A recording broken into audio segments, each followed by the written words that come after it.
There is a photograph that stops you, not because it is glamorous, though it is, not because the jewel is extraordinary, though it is that too. It stops you because of the combination. A woman planning her afternoon in a piece of museum-level high jewelry, holding a cigarette with the ease of someone who has never once questioned whether she belongs in the room. She does not look like she is performing.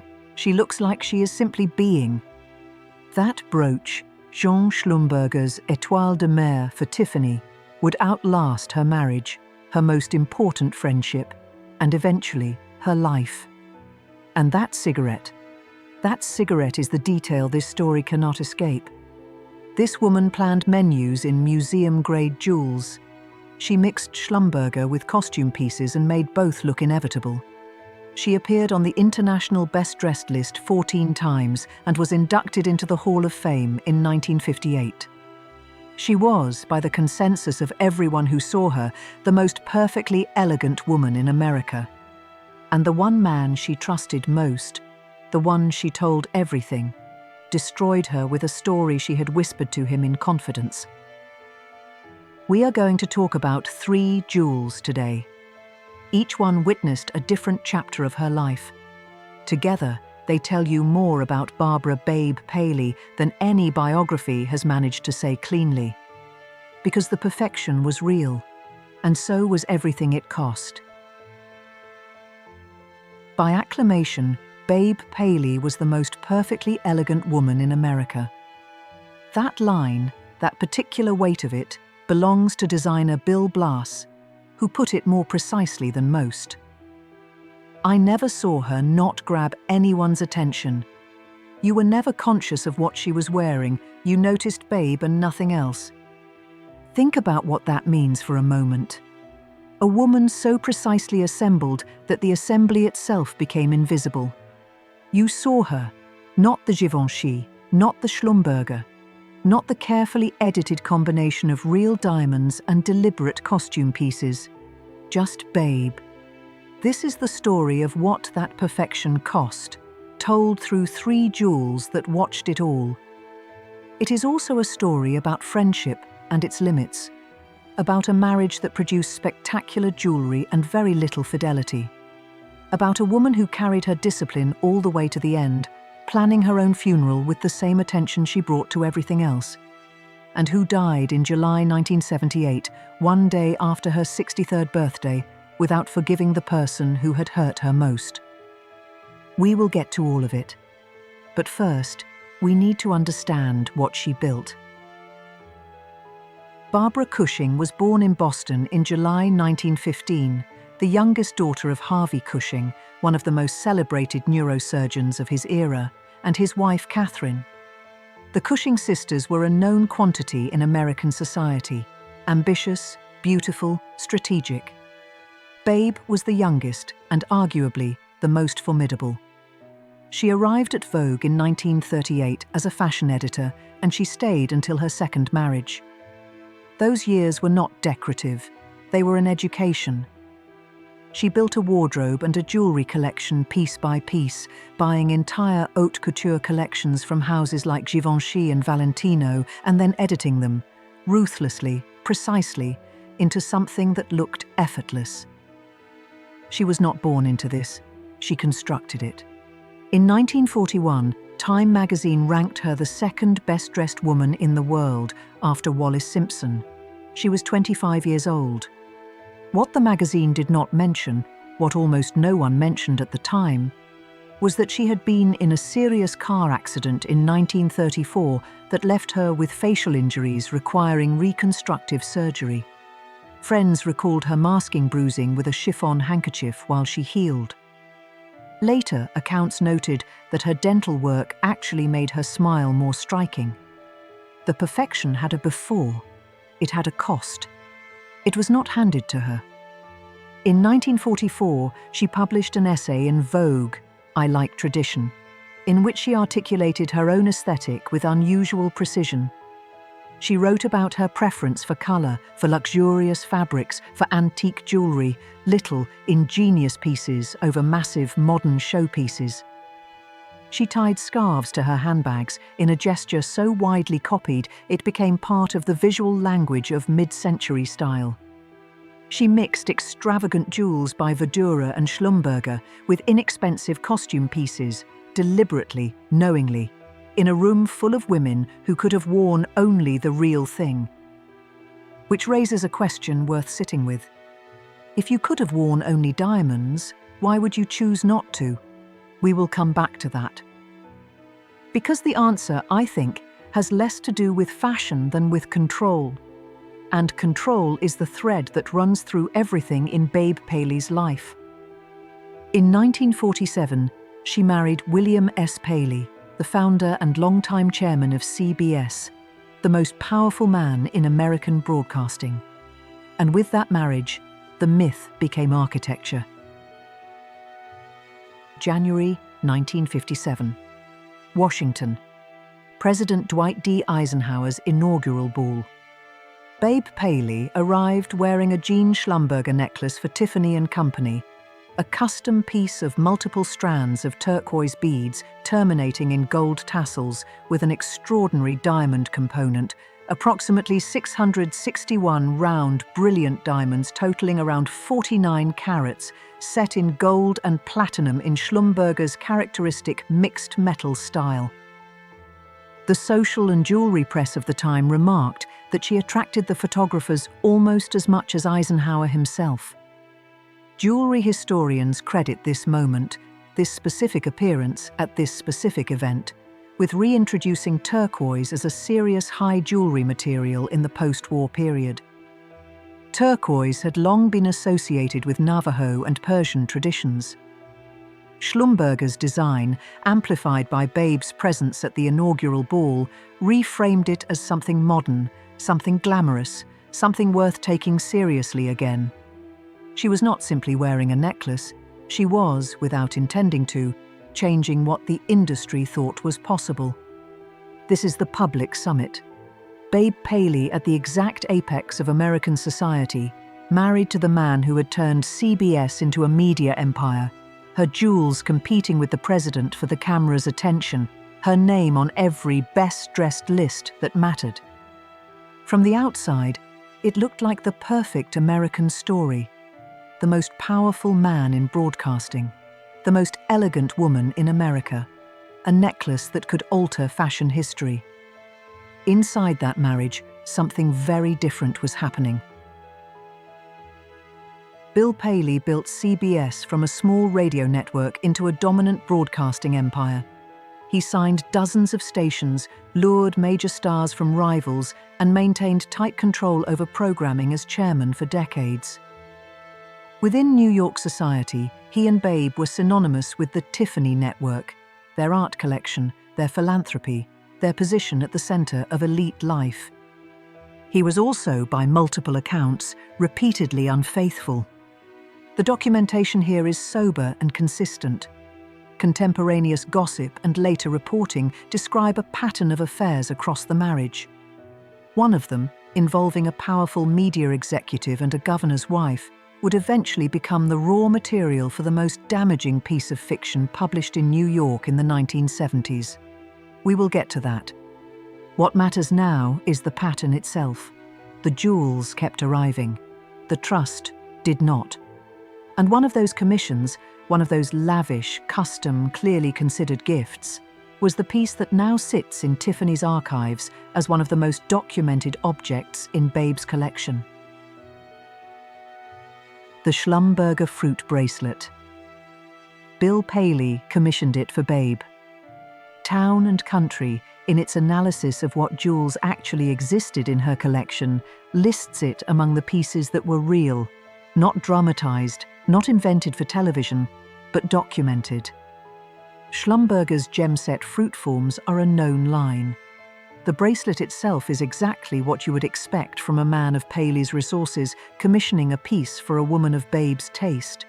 Saturated stones, whimsical forms, the kind of object that announces itself as custom without announcing its price. It is a beautiful thing. And we should be careful about what we say it means. We do not know why he chose this bracelet. We will not pretend it was an apology for a specific affair. That story belongs to television, not the archive.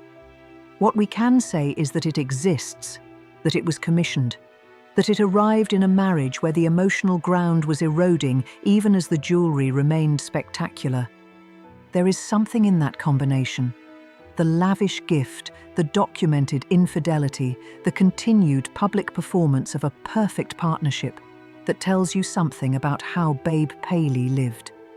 She received the bracelet, she wore it, she kept the marriage, and she told one person the truth about all of it. There was one person Babe told everything, including the affairs. He adored her. He called her perfect. He was, by her own account, the one man she trusted completely. And then he took the most humiliating story of her marriage and printed it for all of New York to read. Truman Capote entered the Paley's orbit in the 1950s, initially through mutual friends during a trip to their Jamaican estate. The story goes that when the Selznicks asked to bring Capote along, Bill Paley reportedly thought he was agreeing to host Harry Truman. He was not. Over the following 2 decades, Babe and Capote became exceptionally close. Contemporary accounts describe them lunching at the Colony Club, spending weekends together, whispering and laughing from morning to night, with Paley and even her children effectively shut out while the two shared secrets. He was her confidant in a way that no one else was. Capote called her his favorite of the swans, his inner circle of socially dominant women that also included Slim Keith, C.Z. Guest, Gloria Guinness, Anne Woodward, and Lee Radziwill. He described her with a line that has been quoted in fashion histories and biographies ever since. Mrs. P had only one fault. She was perfect. Otherwise, she was perfect. She told him about the affairs, she told him about the humiliation. She told him the story, the one involving the media executive and the governor's wife, the blood-stained sheets, the bathtub, the oven, believing it would go no further than the table. She told him because she trusted him, because he was the one person who seemed to see her clearly and love what he saw. 10 years later, in November 1975, Capote published La Côte Basque 1965 in Esquire. Everyone on the Upper East Side opened that issue. Babe opened it too. The story is structured as a lunchtime monologue by a character called Lady Ina Coolberth. Within it, among other thinly veiled scandals, is the episode of a powerful media executive who cleans blood-stained sheets after a one-night stand with a governor's wife, drying them in an oven to avoid detection. The disguise was thin. The Upper East Side recognized itself immediately. Babe recognized her marriage on the page. Vanity Fair later described the publication as dropping like a bomb on New York society. The Swans, the women Capote had spent 2 decades cultivating, confiding in, and being confided to, cut him off. His reign in that world ended with the issue date. Babe recognized her own story in print and never spoke to Capote again. Not once. The friendship that had been the most intimate of her adult life ended without a conversation, without a confrontation, without the possibility of repair. For him, it marked the beginning of a long, personal and professional decline. For her, it was something else entirely. A confirmation of something she may have already suspected about the cost of letting anyone see behind the surface. By then, the cigarette in that starfish photograph had already caught up with her. She had been a heavy smoker for decades. That detail, the cigarette holder, the composed domestic scene, the extraordinary brooch, carries a different weight once you know what came next. Babe was diagnosed with lung cancer around 1974. By the time La Côte Basque appeared in Esquire, she was already gravely ill. And yet, by multiple accounts, she maintained her discipline. Still impeccably dressed, still controlling the presentation of her life, still editing. She planned her own funeral. She selected the food and the French wine for the funeral luncheon, ensuring that guests would toast her with the kind of elegance she had maintained in life. She allocated her jewelry and personal belongings in advance, wrapping them in colored paper and creating a file system with instructions for their distribution to friends and family after her death. Think about that for a moment. A woman dying of lung cancer in a marriage that had cost her more than she had ever publicly acknowledged, betrayed by the one friend she had trusted completely. And she spent some of her remaining time making sure the objects she had spent a lifetime assembling would go to the right people, wrapped correctly, with notes. That is not sentimentality. That is the same discipline that built the myth in the first place, carried, without interruption, to the very end. Babe Paley died on July 6, 1978, one day after her 63rd birthday. She was buried at St. John's Church Memorial Cemetery in Cold Spring Harbor, Long Island. Guests at the funeral luncheon toasted her life with expensive French wine, exactly as she had arranged. She never forgave Capote. She never resumed contact. She died without reconciliation and without, as far as the record shows, any regret about that decision. Capote's decline continued. The swans did not return. Here is what I keep coming back to. The turquoise tassel necklace that stopped the cameras at the Eisenhower inaugural ball, it still exists. The fruit bracelet that Bill Paley commissioned, whatever its occasion. It is in the archive. The Étoile de mer brooch, the starfish with its 8 carats of diamonds and 39 carats of sapphires, worn so casually in that apartment photograph.